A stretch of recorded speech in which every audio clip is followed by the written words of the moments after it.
मित्रांनो, सरळ सेवेची फक्त पदवी पासवरती तुम्हाला या ठिकाणी संधी भेटत आहे परमनंट जॉबसाठी. तलाठी पदभरतीनंतर मित्रांनो, ही दुसरी जाहिरात जी आहे खूप महत्त्वाची जाहिरात आहे. जवळपास 5 वर्षानंतर मित्रांनो ही जाहिरात प्रसिद्ध झालेली आहे.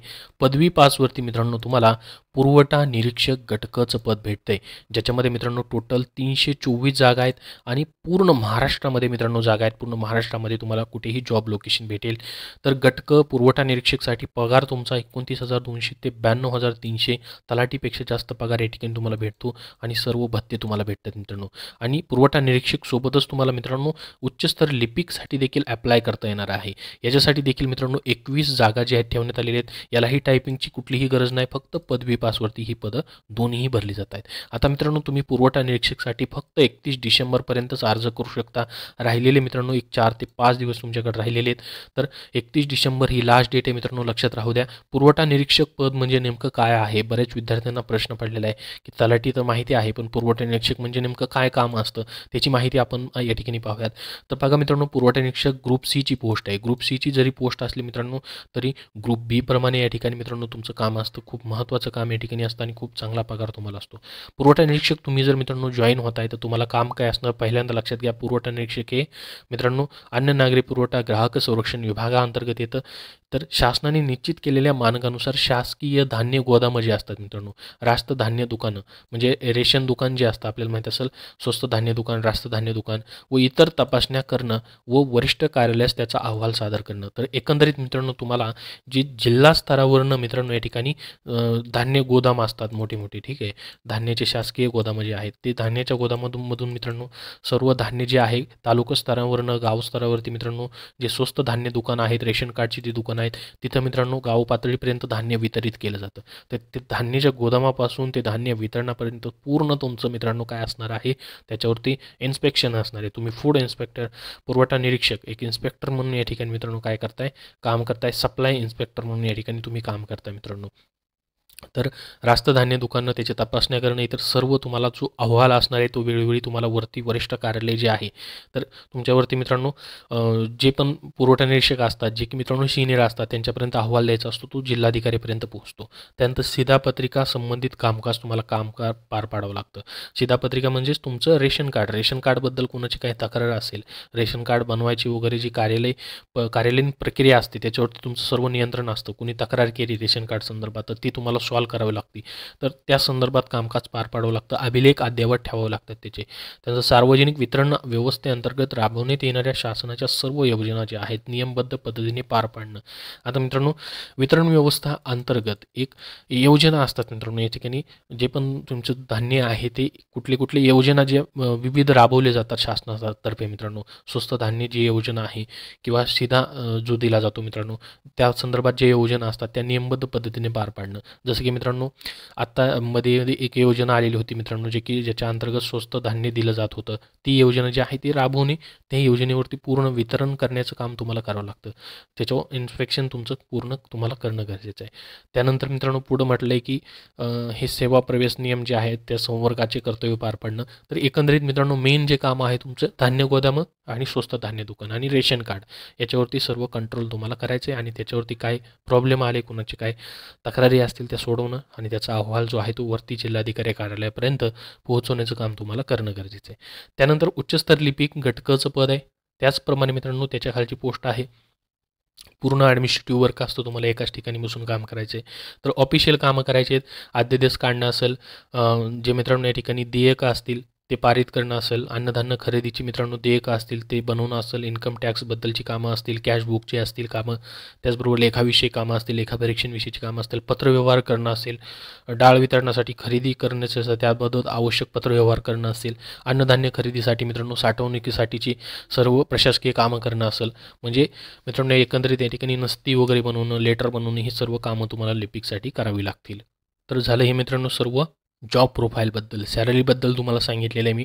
तर आता मग याच्यासाठी निवड होण्यासाठी नेमकं काय पुढची प्रोसेस आहे? तर तुमची परीक्षा मित्रांनो कुठे घेतली जाईल? परीक्षा केंद्र पूर्ण महाराष्ट्रामध्ये असतील. जसं की पहा मित्रांनो, पुणे विभाग जर पाहिला, पुण्यामध्ये पुणे, सातारा, सोलापूर, कोल्हापूर, नाशिक या 4 या ठिकाणी मित्रांनो तुमची 4-5 ठिकाणी परीक्षा असेल. नाशिक विभागमध्ये वेगळी या ठिकाणी परीक्षा केंद्र आहेत. अमरावती, नागपूर अशा ठिकाणी 22 महाराष्ट्रामध्ये परीक्षा केंद्र तुमची असतील. मग परीक्षा केंद्र झाली तर याचा अभ्यास कसा करायचा? काय याचा पॅटर्न आहे? तर सर्वात अगोदर पहा, निगेटिव्ह मार्किंग तुम्हाला या पदासाठी नाही आहे मित्रांनो. त्यामुळे बिंदासपणे तुम्ही 200 मार्काचा या ठिकाणी 200 गुणाचा पेपर आरामशीर 2 तासामध्ये सोडवू शकता. MCQ टाईप क्वेश्चन्स तुम्हाला असणार आहेत. IBPS ही कंपनी मित्रांनो तुमची परीक्षा घेत आहे, ज्यामध्ये मित्रांनो मराठी आणि इंग्रजी दोन्ही भाषेमध्ये तुम्हाला प्रश्न असतील. एक प्रश्न मित्रांनो 2 मार्काला या ठिकाणी तुम्हाला ठेवलेला आहे.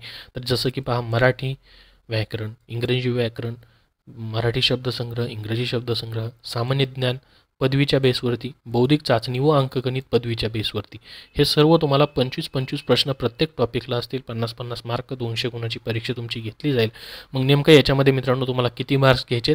तर कमीत कमी 45% गुण आणि त्यापेक्षा जास्तीत जास्त गुण तुम्हाला घेणं गरजेचं आहे. 120 मिनिटाचा तुमचा पेपर या ठिकाणी असेल.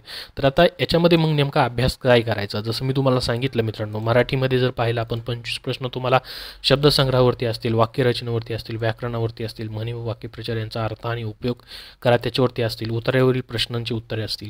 इंग्रजी भाषामध्ये देखील 25 प्रश्न, 50 मार्क तुम्हाला कॉमन व्होकॅब्युलरीवरती असतील, सेंटेन्स स्ट्रक्चरवरती असतील, ग्रामरवरती असतील, use of आयडम्स and phrases and their meaning असतील, पॅसेज विधी याच्यामध्ये असेल. सामान्य ज्ञानमध्ये देखील 25 प्रश्न, 50 मार्क्स असतील. मग चालू घडामोडी आणि जगातील तसेच भारतातील विचारले जातील. हे पदवीच्या बेसवरती असेल, म्हणजे स्टँडर्ड लेवल असेल. नागरिकशास्त्र असेल, भारताच्या घटनेचा प्राथमिक अभ्यास असेल, त्यामध्ये प्रशासन असेल, ग्राम प्रशासन असेल, इतिहास असेल, म्हणजे ज्यामध्ये आधुनिक भारतासह महाराष्ट्राचा देखील तुम्हाला इतिहास थोडाफार करावा लागेल. भूगोल, महाराष्ट्राच्या भूगोलाच्या अभ्यासासह पृथ्वी, जगातील विभाग, हवामान, अंशांश, रेखांश, महाराष्ट्रातील जमिनीचे प्रकार, पर्जन्यमान, प्रमुख पिके, शहरे, नद्या, उद्योगधंदे इत्यादी असेल.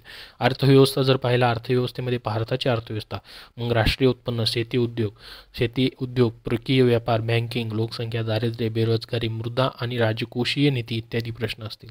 तसेच मित्रांनो, लेखापरीक्षण, शासकीय अर्थसंकल्पावरती काही प्रश्न येऊ शकतात. सामान्य विज्ञानावरतीही प्रश्न असू शकतात तुम्हाला. विज्ञानामध्ये मित्रांनो केमिस्ट्री, फिजिक्स, झुलॉजी, बॉटनी आणि आरोग्यशास्त्र, हायजीन याच्यावरतीही प्रश्न असू शकतील. त्यानंतर बुद्धिमत्ता चाचणी व अंकगणित. अंकगणितामध्ये जर पाहिलं, बेरीज, वजाबाकी, गुणाकार, भागाकार, दशांश, अपूर्णांक व टक्केवारी. आणि बुद्धिमत्तामध्ये मित्रांनो बुद्धिमत्ताची सर्वच महत्त्वाची प्रश्न, त्यासाठी IBPS पॅटर्ननुसार झालेली मागची प्रश्नपत्रिका पाहिजे तुम्हाला आणि त्यानुसार अभ्यास करायचा आहे. जेणेकरून कसे प्रश्न येतात ते मात्र तुम्हाला याच्यावरनं मग मित्रांनो कळून जाईल. तर या व्हिडिओमध्ये मित्रांनो एवढीच महत्त्वाची माहिती. याबद्दल काय प्रश्न असतील तुमचे तर कमेंट बॉक्समध्ये कमेंट करून नक्की विचारा. मित्रांनो, सध्याच्या पुरवठा निरीक्षकसाठी, त्याचबरोबर राज्य उत्पादन शुल्क भरतीसाठी, झेडपीसाठी, जिल्हा न्यायालयामधील शिपाई लिपिकसाठी या सर्वांसाठी तुम्हाला जर पुस्तक हवं असेल तर स्मार्ट स्टडी पब्लिकेशन नांदेड यांनी मित्रांनो TCS 71 प्रश्नपत्रिका संच व TCS 79 प्रश्नपत्रिका संच ही पुस्तकं प्रसिद्ध केलेली आहेत. या प्रत्येक पुस्तकामध्ये मित्रांनो 7,000 पेक्षा जास्त पदांचा समावेश आहे. तर मागील मित्रांनो परीक्षा कशी झाली, यामध्ये कसे प्रश्न विचारण्यात आलेले आहेत, त्यामध्ये मित्रांनो जसं की नगररचनाची शिपाई भरती झाली होती, नगर परिषद भरती झाली होती, तलाठी भरती झाली होती, वनरक्षक, लेखपाल, सहकार विभाग, DMR, PCMC या प्रश्नपत्रिकांचा मित्रांनो या पुस्तकांमध्ये त्यांनी समावेश तुम्हाला करून दिलेला आहे. तर TCS मार्फत किंवा IBPS मार्फत ज्या परीक्षा होतात मित्रांनो त्यामध्ये बरेचसे प्रश्न जे आहेत ते रिपीट होतात, पॅटर्न रिपीट होतो. तर कशा पद्धतीने प्रश्न विचारले गेलेले आहेत त्यासाठी मित्रांनो तुम्हाला हे पुस्तकं उपयोगी पडतील. याच्यामध्ये मित्रांनो तुम्हाला प्रत्येक जे पण प्रश्न आहेत प्रत्येक परीक्षेचे झालेले आहेत मित्रांनो, त्यामधून हे ठिकाणी हे पुस्तकाची रचना करण्यात आलेली आहे. तर सरळ सेवेच्या कुठल्याही भरतीसाठी तुम्हाला हे पुस्तक उपयोगी पडतील. त्याचबरोबर मित्रांनो स्पेशल तुम्हाला जर इंग्रजी व मराठीवरती मित्रांनो पुस्तक हवं असेल, इंग्रजी व मराठीवरती कसे प्रश्न विचारलेत तर त्यासाठी स्पष्टीकरणासहित आणि टॉपिक्स वाईज त्यांनी मित्रांनो तेही पुस्तक प्रसिद्ध केलेलं आहे, ज्याच्यामध्ये मित्रांनो एकूण 75 प्रश्नपत्रिकांचा समावेश त्यांनी केलेला आहे. तर हे देखील पुस्तक मित्रांनो स्मार्ट स्टडी पब्लिकेशन नांदेड यांनी प्रसिद्ध केलेलं आहे. त्याचबरोबर मित्रांनो चालू घडामोडी 81 सराव प्रश्नसंच, चालू घडामोडी TCS IBPS पॅटर्ननुसार मित्रांनो कशा विचारल्या जातील त्याची ही माहिती या पुस्तकामध्ये आहे 5 ऑक्टोबर 2023 पर्यंतची. तर ही सर्व पुस्तकं मित्रांनो स्मार्ट स्टडी पब्लिकेशन नांदेडची तुम्हाला कुठल्याही बुक स्टोअरमध्ये पाहायला भेटतील. तिथून तुम्ही खरेदी करू शकता किंवा ऑनलाईन देखील मित्रांनो तुम्हाला खरेदी करता येतील. धन्यवाद.